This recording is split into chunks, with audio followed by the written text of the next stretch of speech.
اور پوری سکون کی زندگی عطا کروں گا۔ سنو، اگر اللہ نے تمہارے دل میں کسی چیز کی چاہت ڈالی ہے اور اسے پانے کی تڑپ تمہیں تہجد تک لے آئی ہے تو دیکھنا تمہاری دعائیں سنی جا چکی ہیں، تمہارے صبر کا صلہ لکھا جا چکا ہے۔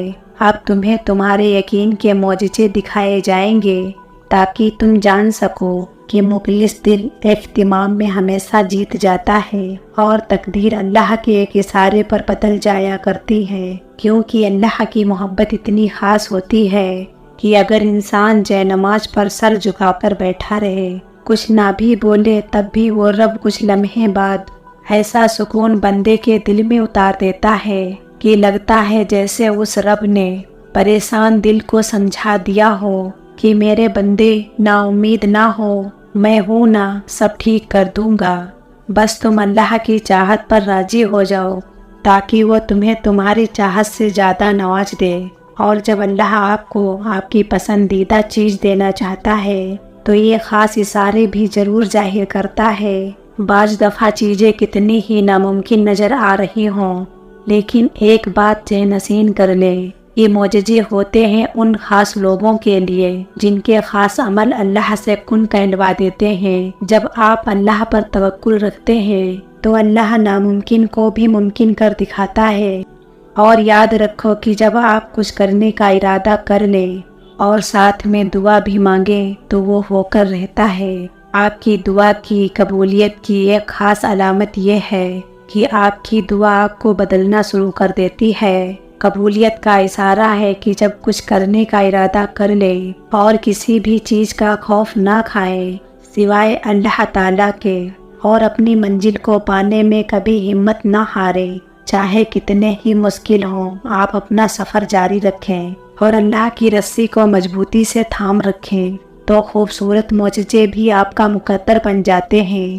اللہ تعالیٰ نے قرآن پاک میں آپ کو اس کا اشارہ دیا ہے کہ میں اپنے بندوں کو وہ دوں گا جس کی وہ کوشش کرے گا۔ یاد رکھیں، آپ کی قسمت کا لکھا ہوا چل کر آتا ہے، اور اگر وہ نہ بھی آئے تو آپ کو وہاں بلا لیتا ہے جہاں سے آپ سوچنا ختم کر دیتے ہیں، وہیں سے اللہ کی تدبیر کام کرنا شروع کر دیتی ہے، اور وہ چیز آپ کے وہم گمان میں بھی نہیں ہوتی، وہی آپ کی قسمت میں لکھی ہوتی ہے۔ جانتے ہیں اللہ اچھوں کے ساتھ کبھی برا نہیں کرتا، اچھوں کے امتحان زیادہ ہوتے ہیں، اور جن کے امتحان زیادہ ہوتے ہیں ان کے درجے بھی بڑے بلند ہوتے ہیں۔ جانتے ہو اللہ کن لوگوں کو معجزات کی راہ دکھاتا ہے، اس کے کیا اشارے ہیں؟ یاد رکھیں، جس طرح دل کا خالق کائنات سے گہرا تعلق ہے، بالکل اسی طرح تہجد کا وقت خالق کائنات سے گہرا تعلق ہے۔ اس وقت وہ رب اپنی رحمت کے ساتھ متوجہ ہو کر آپ کو اس سے قریب کر کے آپ کی فریاد کو بڑی غور سے سنتا ہے، کیونکہ تہجد تو ہے ہی عطاؤں کا دروازہ۔ تو اگر آپ کی من پسند چیز کی تڑپ آپ کو تہجد تک لے گئی ہے تو یہ اس بات کا واضح اشارہ ہے کہ اللہ نے آپ کو خود ان مقبوض ساتھ میں مانگنے کی توفیق عطا کی ہے، اور بہت جلد آپ کی تمام ناممکن دعاؤں کو قبولیت کا صرف بخشنے والا ہے، اور پھر اپنے کرم سے آپ کے لیے معجزوں کے ایسے ایسے در کھولتا ہے جو آپ کی خوشیوں کا جہاں آپ کے قدموں میں ڈھیر کرنے کا سبب بنتا ہے۔ اور جو اللہ کی خاطر صبر کر لیتا ہے تو اللہ بھی اسے اپنے خاص نعمتوں سے نوازتا ہے۔ اللہ قرآن میں فرماتا ہے، ضرور قبول ہوگی تمہاری دعا، یہ وعدہ ہے تم سے اللہ کا۔ اللہ تمہاری بہتری کے لیے دیر ضرور کرتا ہے، لیکن وہ نہ نہیں بولتا ہے آپ کی دعاؤں کو، نہ اپنے وعدوں کو، اور بے شک وہ اپنے وعدوں کا بڑا سچا ہے، ان کی تمام خواہشیں پوری کرتا ہے جو وہ چاہتے ہیں۔ کوئی بھی کہانی جو تہجد تک پہنچ جاتی ہے پھر وہ کبھی ادھوری نہیں رہتی۔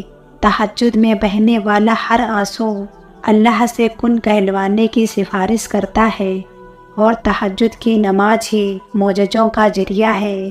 اور یہ یاد رکھو کہ جو آپ کے نصیب میں بہتر ہے وہ آپ کو آپ کی تہجد کی دعاؤں کی وجہ سے بہت جلد حاصل ہو جائے گا، جس کا آپ کو انتظار ہے، جس کے لیے آپ روتے ہیں، جس کے لیے آپ راتوں کو اٹھ کر دعاؤں میں مانگتے ہیں۔ اور یہ یاد رکھیں کہ آپ دعا تک خود نہیں پہنچتے، بلکہ آپ کو دعا تک لایا جاتا ہے، اور آپ کے ہاتھوں کو دعا میں اٹھنا اس بات کی نشانی ہے کہ اللہ آپ کو نوازنا چاہتا ہے۔ جو اپنے آپ کو اللہ کے قریب کر کے اللہ کے ہو جاتے ہیں تو اللہ انہیں اپنے سوا سب سے بے نیاز کر دیتا ہے، پھر وہ کسی کے محتاج نہیں رہتے، وہ بس اللہ کے در کے غلام ہو جاتے ہیں۔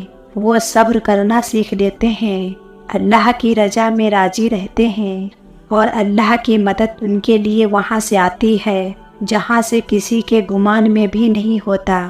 پھر ان کے لیے اللہ راستہ خود بناتا ہے۔ اور یہ بات یاد رکھیں کہ صبر انسان کو تب آتا ہے جب وہ اللہ پر بے پناہ یقین رکھتا ہے۔ اور سوچو، جس شخص نے اللہ کے ہر فیصلے پر سر جھکانا سیکھ لیا اور صبر کر لیا، اسے پھر دنیا کی کون سی چیز توڑ سکتی ہے؟ اس لیے ہمیں اپنی زندگی اسی رب کے حوالے کر دینی چاہیے جس کا پہلے ہی ہماری سانسوں اور لمحوں پر اختیار ہے۔ تبھی ہم دنیا اور آخرت میں ایک پرسکون زندگی گزارنے کے قابل ہو سکیں گے۔ خدا حافظ۔